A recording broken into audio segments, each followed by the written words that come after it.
चलिए दोस्तों, आज हम देखते हैं एक नया एनीमे जिसका नाम है माय हीरो एकेडमिया। उसका हम सीजन फर्स्ट का पहला एपिसोड देखेंगे जो काफी मजेदार भी है। चलिए शुरू करते हैं। पहली सीन में एक बच्चा रो रहा होता है और वो बच्चा बोलता है कि ये तुमने क्या किया कच्चान, ये तुमने बहुत बुरा किया और तुम देख नहीं सकते कि ये बच्चा रो रहा है तुम्हारी वजह से। अगर तुम ऐसा करते रहोगे तो मैं तुम्हें कभी माफ नहीं करूंगा, कभी भी नहीं। कच्चान और उसके दोस्त उसके ऊपर हंसने लगते हैं और आगे कच्चान बोलता है कि तुम्हारे पास तो सुपर पावर है ही नहीं और तुम ऐसा प्रिटेंड कर रहे हो कि तुम एक हीरो हो। देखू, तुम एक हीरो नहीं हो और तुम्हारे पास सुपर पावर भी नहीं है। कच्चान आगे जाके देखू को भी मार देता है और देखू आगे बोलता है कि सब लोग एक जैसे बने नहीं होते और ये असलियत मैंने 4 साल की उम्र में ही समझ ली थी। और आगे के सीन में देखू अब बड़ा हो चुका है और वो अपने स्कूल के लिए निकल ही रहा था कि एक बड़े से विलेन की एंट्री हो जाती है जो कि बहुत बड़ा है और वो सब तहस नहस कर रहा है और काफी अजीब है वो। और ये सब चालू कब से हुआ? चाइना के एक छोटी सी सिटी में जहाँ एक बेबी से रोशनी निकलना चालू हो गई और यही थी सुपर ह्यूमन सोसाइटी और सुपर पावर का जन्म यहीं से चालू हुआ। और ये बढ़ते बढ़ते सब जगह फैल गया और सुपर नेचुरल पावर अब समाज में बहुत ही कॉमन सा बात हो गया था। और आगे बढ़ते बढ़ते ये सुपर ह्यूमन सोसाइटी का प्रोफेशन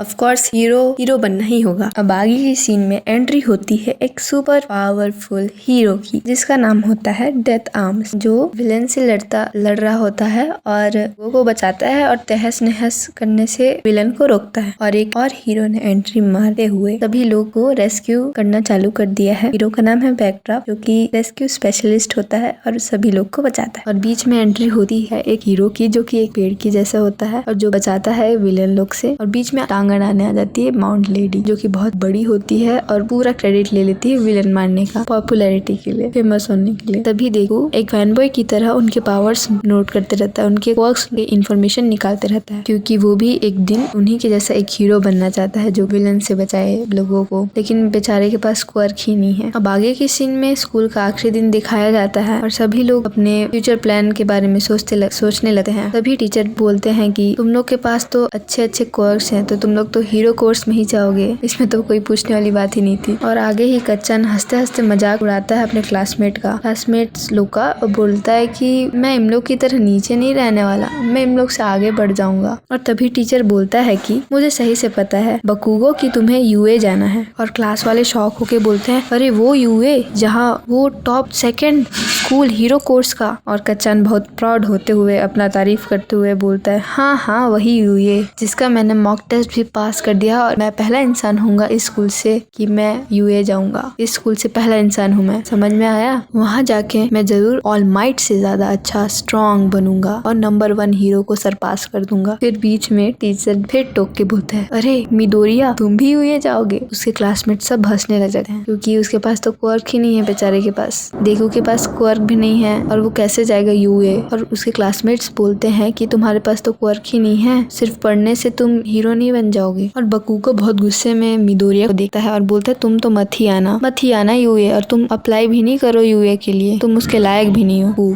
और जो वो नोटबुक मिडोरिया के पास रहता है वो उसको पानी में भी फेंक देता है। तभी आगे देखो छोटा बच्चा होता है और वो एक कंप्यूटर के सामने बैठा होता है और वहाँ एक क्लिप चलती होती है जो कि होती है ऑलमाइटी नंबर 1 हीरो होता है उस टाइम का। और उस क्लिप में बहुत अच्छे से सबको बचाने लगता है, विलन से लड़ लेता है, मतलब उनका बात सुनता है, एकदम इंस्पायर हो जाता है उनके पावर से, उनके बचाने के, लोगों को बचाने का आदत, नंबर 1 हीरो होने का। वो सबसे बड़ा फैन होता है ऑलमाइट का ही और वो उनके जैसे बनना चाहता है। और वो क्लिप देख के बहुत खुश हो रहा होता है और अपनी मम्मी को भी दिखाता है। तो अभी उसकी मम्मी बहुत सैड हो जाती है, उसको देखती है कि वो कितना खुश है हीरो को देखते हुए, उसको भी वैसे ही बनना रहता है लेकिन उसके पास तो कोई पावर नहीं रहता। तो उसको एक डॉक्टर के पास लेके जाती है तो वो डॉक्टर बोलता है कि इसके पास कोई क्वर्क नहीं आ सकता, ना इसके पास कोई पावर नहीं आ सकता, तो हीरो बनने का ना सोचे तो ज्यादा अच्छा होगा। देखो बहुत रोने लग जाता है, बहुत उदास हो जाता है। ये तो थी उसकी बचपन की कहानी कि उसको हीरो बनने का बहुत चाहत होता है लेकिन बड़े होते होते और उसका मन करता है। और एक दिन वो जब स्कूल से वापस आ रहा था आखिरी दिन, तो क्या होता है कि उसके पीछे एक विलन पड़ जाता है और वो विलन देखो उन पे अटैक कर देता है। पीछे से ऑलमाइट देखता है उसको, जाके वो बचा लिया विलन से देखो को। और देखो तो है ही बड़ा फैन ऑलमाइट का, वो बेहोश हो गया था बचाते बचाते। तो फिर होता ये है कि उसके सामने ऑलमाइट आ जाते हैं और उनसे पूछता है कि मैं बिना क्वर्क के आपके जैसा हीरो बन सकता हूँ कि नहीं। और इस एपिसोड में बस इतना ही।